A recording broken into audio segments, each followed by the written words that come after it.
মেয়েটার শরীর থেকে যখন একে একে সবকিছু খুলছিল, তখন সে ভাবতেও পারেনি তার জীবনের পরিণতি কি হতে চলছে। জঙ্গলের মধ্য দিয়ে মরিয়া হয়ে দৌড়ানো মেয়েটার মুখে আতঙ্কের ছাপ স্পষ্ট। ঠিক তখনই শুরু হয় ঝড় বৃষ্টি, যেন প্রকৃতিও তার সাথে কাঁদছে। তাকে দেখা যায় নদীতে ঝাঁপ দিতে, জীবন বাঁচানোর শেষ চেষ্টা হিসেবে। কিন্তু প্রশ্ন থেকে যায়, কি হয়েছিল সেদিন? কেন মেয়েটা এই পরিস্থিতিতে, এবং সেই লোকটার মাথা কেন ঢোকানো হচ্ছে ইলেকট্রিক ওভেনের ভিতর? কাহিনী এখানেই শেষ নয়, এগুলো তো কেবল শুরু। আসুন আমরা মূল গল্পে প্রবেশ করি। তার আগে যদি আপনি আমাদের চ্যানেলে নতুন হয়ে থাকেন, তাহলে চ্যানেলটি সাবস্ক্রাইব করুন এবং পাশে থাকা বেল আইকনটি অল অপশনে সেট করে নিন, যেন এরকম রোমাঞ্চকর সিনেমার প্রতিটি আপডেট আপনার কাছে সবার আগে পৌঁছায়। চলুন এবার আমরা মূল ভিডিওতে প্রবেশ করি।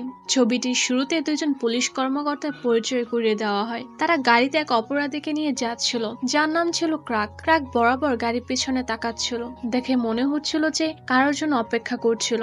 এরপর পথে রেল ক্রসিং আসে, ফলে তারা তাদের গাড়ি থামায়, কারণ তখন ট্রেন পার হচ্ছিল।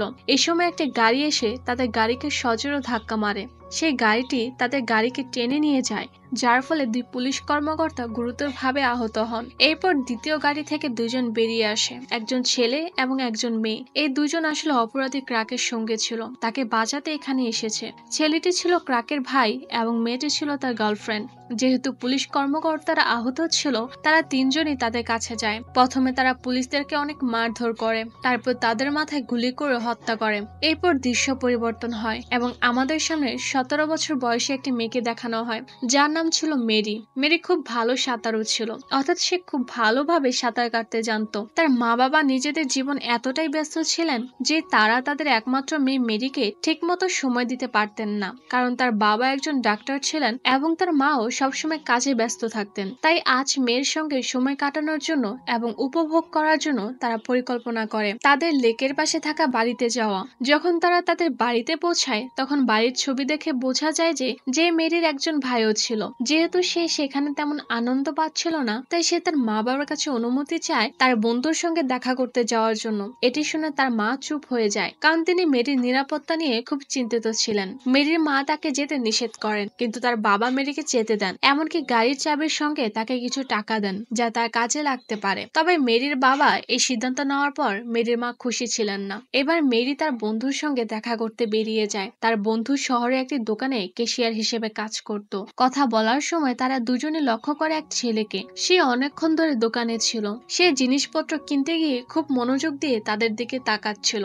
যাই হোক, এখন সে কাউন্টারে আসে এবং সে মেরির কাছে একটি সিগারেট চায়, কিন্তু যেহেতু সে বয়সে ছোট ছিল, তার বন্ধু তাকে সিগারেট দিতে অস্বীকার জানায়। তখন ছেলেটি বলে, যদি তুমি আমাকে সিগারেট দাও, তাহলে এর বিনিময়ে আমি তোমাকে একটি পার্টিতে আমন্ত্রণ জানাবো, যেখানে আমরা অনেক মজা করব। তার এই প্রস্তাবে মেরির বন্ধু রাজি হয়ে যায়। সিগারেটের জন্য টাকা দিতে গিয়ে ছেলেটি পকেট থেকে একটি নোট বের করে, যার উপরে রক্ত লেগেছিল। সে তাড়াতাড়ি সেটি পকেট থেকে বের করে এবং আবার পকেটে রেখে দেয়। মেরি এবং তার বন্ধু এই বিষয়টি দেখতে পায়নি। এরপর তারা তিনজন সেই ছেলেটির বাড়িতে পৌঁছায়। মেরি গাড়িতে থাকে, সে ভিতরে যায় না। অন্যদিকে তার বন্ধু এবং সেই ছেলেটি ভিতরে যায়। মেরি গাড়িতে বসে তাদের জন্য অপেক্ষা করতে থাকে। অনেক সময় পেরিয়ে যাওয়ার পরও যখন তার বন্ধু ফিরে আসে না, তখন মেরি চিন্তিত হয়ে পড়ে। তাই সে বন্ধুকে খুঁজতে বাড়ির ভিতরে যায় এবং দেখে তার বন্ধু এবং সেই ছেলেটি একসঙ্গে বসে সিগারেট ও মদ খাচ্ছে এবং বেশ আনন্দ করছে। মেরি তার বন্ধুকে বলে, অনেক দেরি হয়ে গেছে, এখন আমাদের যাওয়া উচিত। কিন্তু তার বন্ধু জোর দিয়ে বলে, আরে মেরি, তুমি আমাদের সঙ্গে একটু মজা করো। বন্ধুর কথা শুনে মেরি সেখানে থাকতে বাধ্য হয়। সে সিগারেট এবং মদ খেতে শুরু করে এবং এর মাধ্যমে তারা সবাই একসঙ্গে মজা করতে থাকে। এরপর মেরির মায়ের ফোন আসে। তার মা তাকে জিজ্ঞাসা করেন, তুমি কোথায়, তুমি কখন বাড়ি আসবে? আমি খুবই চিন্তিত। এর উত্তরে মেরি বলে, মা, আসলে আমি আমার বন্ধুর সঙ্গে আছি। যদি তুমি অনুমতি দাও, তাহলে আজ রাত আমি তার বাড়িতেই থাকতে চাই। কিন্তু মেরির মা কিছু বলার আগেই সিগন্যাল চলে যায়, যার কারণে ফোনটি কেটে যায়। এরপর তারা একে অপরের সঙ্গে কথা বলে এবং অনেক আনন্দ করে। কিছুক্ষণ পর সেই ছেলেটির পরিবার সেখানে আসে। তারা আর কেউই ছিল না, তারাই যারা পুলিশদেরকে হত্যা করছিল, অর্থাৎ ক্রাক, তার ভাই এবং তার গার্লফ্রেন্ড। আসলে ক্রাক ছিল সেই ছেলেটির বাবা। ক্রাক তার ছেলেকে ক্রাককে অর্থাৎ মেরির বন্ধুকে বলে, পুলিশ আমার পিছনে রয়েছে আর তুমি এখানে মেয়েদের সঙ্গে মজা করছো, তোমার কোনো চিন্তা আছে? এই কথা বলার পর ক্রাক তার ভাই এবং তার গার্লফ্রেন্ডকে নির্দেশ দেয়, এই দুই মেয়েটাকে ধরো এবং বন্দী করো। ফলে তারা দুজনে সে মেরি এবং তার বন্ধুকে ধরে ফেলে। এই পরিস্থিতিতে মেরি এবং তার বন্ধু ভীষণ ভয় পেয়ে যায়। মেরি অনুরোধ করতে থাকে, দয়া করে আমাদেরকে ছেড়ে দিন, আমি কথা দিচ্ছি যে তোমাদের ব্যাপারে কাউকে কিছু বলবো না। কিন্তু তবুও ক্রাক মেরির কথা শোনেননি, বরং তার ভাই ছুরি দিয়ে তাদের ভয় দেখাতে শুরু করে। এর ফলে মেরি ভীষণ ভয় পেয়ে যায়। তখন মেরি সাহায্যের জন্য ক্রাকের ছেলে অর্থাৎ তার বন্ধুর কাছে অনুরোধ করে। এখন যদিও মেরির বন্ধু তাদের সাহায্য করতে চেয়েছিল, তবে তার বাবা ক্রাকের ভয়ে সে অসহায় ছিল, কেউই তার সাহায্য করতে পারেনি। মেয়েটির বন্ধু বুদ্ধিমত্তার সঙ্গে নিজেকে মুক্ত করে বাথরুমের দিকে দৌড়ে যায়। সে দরজা বন্ধ করে পুলিশের কাছে ফোন করার চেষ্টা করে, কিন্তু ক্রাকের ভাই জানালা দিয়ে ভিতরে ঢুকে তাকে ধরে ফেলে। সে তার ফোন কেড়ে নেয় এবং তা ভেঙে ফেলে। এরপর তাকে প্রচন্ড মারধরও করে। একই সঙ্গে তারা মেরির ফোনটিও ভেঙে ফেলে, যাতে সে আর কাউকে ফোন করার চেষ্টা না করে। এরপর তারা মেরি এবং তার বন্ধুকে অপহরণ করে সেখান থেকে চলে যেতে শুরু করে। যাত্রাপথে মেরি লক্ষ্য করে যে এই সেই পথ যা আমাদের লেকের বাড়ির দিকে যায়। এটা দেখে তার মাথায় একটি পরিকল্পনা আসে। সে খুব দ্রুত পদক্ষেপ নিতে শুরু করে। চালাকির সঙ্গে সে গাড়ির দরজা খুলে পালানোর চেষ্টা করে। তার এই কাজের ফলে গাড়ি সামান্য নষ্ট হয়ে যায় এবং গাড়ি একটি গাছে গিয়ে ধাক্কা খায়। এই দুর্ঘটনার ফলে গাড়িটি অনেক ক্ষতিগ্রস্ত হয়। এই সুযোগে মেরির বন্ধু দৌড়ে পালানোর চেষ্টা করে, তবে ক্রাকের ভাই এবং তার গার্লফ্রেন্ড তাকে ধাওয়া করতে শুরু করে। পালাতে গিয়ে মেরির বন্ধু একটি ফ্যাক্টরিতে পৌঁছায় এবং সাহায্যের জন্য চিৎকার করতে শুরু করে। কিন্তু তখন ক্রাকের ভাই এবং তার গার্লফ্রেন্ড সেখানে এসে তাকে ধরে ফেলে। তারা তাকে সঙ্গে সঙ্গে ফিরে নিয়ে আসে। তারা দুই মেয়েকে বেঁধে মাটিতে ফেলে রাখে। এরপর ক্রাক তার ছেলেকে বলে, তুমি যেহেতু তাদের বন্ধু তাই তাদের সঙ্গে অন্যায় করো এবং যা ইচ্ছে করো। কিন্তু ছেলেটি এটি করতে চায় না এবং সে না করে দেয়। এটা দেখে মেরির বন্ধু রেগে যায় এবং তাদের গালাগালি করে। এতে ক্রাক এতটাই রেগে যায় যে সে একটি ছুরি নিয়ে তার পেটে গভীরভাবে কেটে ফেলে। এরপর তাকে সেখানে ছেড়ে দেয় যাতে সে যন্ত্রণা সহ্য করে। এরপর ক্রাক মেরির দিকে যায়। প্রথমে সে মেরিকে প্রচন্ড মারধর করে এবং পরে তার সঙ্গে খুব খারাপ আচরণ করে। তার শরীরে হাতাহাতি করতে শুরু করে এবং তাকে নির্যাতন করে ধর্ষণ করে। এই সময় ক্রাকের বন্ধু তাকে সাহায্য করতে চেয়েছিল। এর মধ্যে মেরি সুযোগ পেয়ে একটি পাথর তুলে ক্রাকের মাথায় আঘাত করে। এরপর সে দ্রুত সেখান থেকে পালিয়ে যায়। মেরি দ্রুত লেকে ঝাঁপ দেয় এবং সাঁতার কাটতে সামনে এগোতে থাকে, কারণ সে একজন দক্ষ সাঁতারও ছিল। তারপর ক্রাক এবং তার সঙ্গীও সেখানে আসে।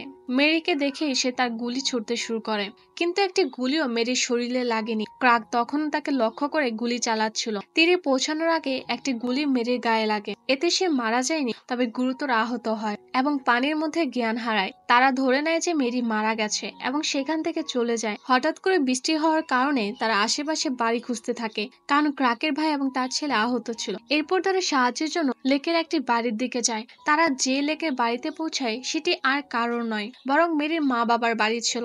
কিন্তু তারা এই কথা জানতো না। তারা সাহায্যের জন্য অনুরোধ করতে থাকে। মেরির মা বাবা তাদের কথা শুনে রাজি হয়ে যায়। তাদের ভেতরে ডেকে নিয়ে মেরির বাবা, যিনি একজন ডাক্তার, তাদের ক্ষত সারানোর জন্য চিকিৎসা শুরু করেন। যেহেতু আপনারা আমাদের অতিথি, তাই চাইলে আজ আমাদের অতিথিশালায় থাকতে পারেন, কারণ বাইরে প্রবল বৃষ্টি হচ্ছে এবং আপনাদের কোনো গাড়ি নেই। তারা এতে রাজি হয়। মেরির মা তাদের জন্য কফি বানিয়ে দেয়।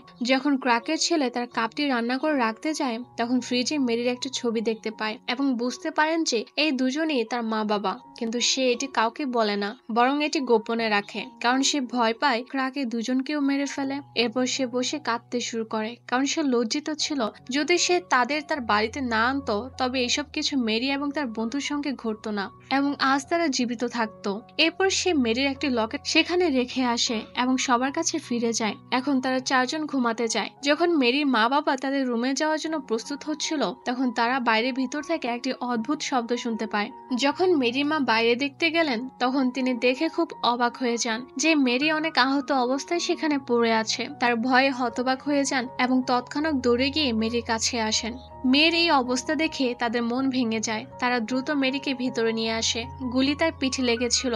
গুলি বের করার জন্য প্রয়োজনীয় সব জিনিস আনতে মেরির মা রান্নাঘরে যান। সেখানে তিনি মেরির লকেটটি দেখতে পান, যা সেখানে পড়েছিল। তিনি সেটি তুলে নিয়ে তার স্বামীর কাছে যান এবং বলেন, যখন মেরি বাইরে গিয়েছিল তখন মেরির লকেটটি পড়েছিল, আর এখন দেখো, এটি আমি রান্নাঘর থেকে পেয়েছি। মেরির মা বলেন, রান্নাঘরে ক্রাকের ছেলে গিয়েছিল, তাই এটা নিশ্চিত যে সে এটি সেখানে রেখেছে। অর্থাৎ তারা আমাদের মেয়ের এই অবস্থা করেছে। এ কথা বলতে বলতে মেরির মা কাঁদতে শুরু করে, তার সঙ্গে মেরির বাবাও কাঁদতে থাকেন। এরপর যখন তিনি মেরির চিকিৎসা করতে শুরু করেন, তিনি বুঝতে পারেন যে তারা মেরির সঙ্গে অনেক অবিচার করেছে। এতে খুব রেগে যান এবং সিদ্ধান্ত নেন যে এই সবকিছুর প্রতিশোধ নিতে হবে। তিনি তার স্বামীর কাছে নৌকার চাবি চান, যাতে তিনি প্রথমে এখান থেকে বের হয়ে যেতে পারেন, কারণ তাকে মেরির জীবন বাঁচাতে হবে। মেরির মা তাকে চাবি দেন। এরপর তিনি নৌকা নিয়ে লেকে চলে যান, যেখানে অতিথিশালার সবাই ঘুমাচ্ছিল, কিন্তু ক্রাকের ছেলে ঘুমাতে পারছিল না। সে চুপচাপ গিয়ে তার বাবার কাছ থেকে বন্দুকটি তুলে নেয়। যখন মেরির মা রান্নাঘরে ছিলেন, তখন তিনি একটি ছুরি নিয়ে আসছিলেন, যাতে তিনি কোনো বিপদে কাজে লাগাতে পারেন। তখন ক্রাকের ভাই এখানে আসেন। তিনি তাদের পরিকল্পনা সম্পর্কে কিছুই জানতেন না এবং ফ্রিজে মেরির ছবি দেখতে পাননি, তাই মেরির মা তাকে ফ্রিজের দিকে যেতে দেননি। তিনি তার কথায় আটকিয়ে রেখে তাকে একটি জুস তৈরি করে দেন। যখন সে জুস খাচ্ছিল, তখন সে বের হয়ে আসতেই দেখতে পায় মেরির টেবিলের উপর পড়ে আছে। সে যাওয়ার আগে মেরির মা পিছন থেকে এসে তাকে আঘাত করে, তবে কোনোভাবেই সে নিজেকে বাঁচিয়ে নেয় এবং একটি ছুরি নিয়ে মেরির মায়ের উপর আক্রমণ করতে যায়। ঠিক তখনই মেরির বাবা সেখানে চলে আসে। তিনি আসার সাথে সাথে তাকে চুল ধরে পিছনে টেনে নিয়ে যান, তারপর তার হাতগুলোতে আঘাত করেন। তাকে আরো যন্ত্রণা দিতে তার হাতগুলো গরম পানিতে ডুবিয়ে দেন, যার ফলে সে কষ্ট পেতে শুরু করে। এটা দেখে মেরির বাবা একটি হামার তুলে নেন এবং তার মাথায় আঘাত করেন। এতে সে মারা যায়নি, তবে প্রচন্ড যন্ত্রণা অনুভব করতে থাকে। তাকে এইভাবে ছেড়ে দিয়ে মেরির বাবা ও মা এখন অতিথিশালায় চলে যায়। সেখানে ক্রাক এবং তার গার্লফ্রেন্ড ঘুমাচ্ছিল, তবে ক্রাকের ছেলে বন্দুক নিয়ে বসেছিল। সে প্রথমে বন্দুকটি তাদের দিকে তাক করে, কিন্তু গুলি করে না। আসলে সে বন্দুকটি মেরির বাবার হাতে দেয়। বন্দুকের শব্দ শুনে ক্রাকের বাবা জেগে ওঠে। তিনি উঠেই মেরির বাবাকে দেখে গুলি করে ফেলেন। গুলি তার গলায় লেগে চলে যায় এবং প্রচুর রক্তপাত হয়, তাই দ্রুত তিনি বাথরুমে চলে গিয়ে লুকিয়ে পড়েন। মেরির বাবা বাথরুমের দরজা খুলে ভেতরে ঢুকে পড়েন। মেরির মা সেখানে এসে পৌঁছান। প্রথমে তারা ক্রাকের গার্লফ্রেন্ডকে অনেক মারধর করেন, তারপর তার গলায় একটি গুলি ঢুকিয়ে তাকে মেরে ফেলেন। এমন অবস্থায় ক্রাকও চোখ খুলে ফেলে।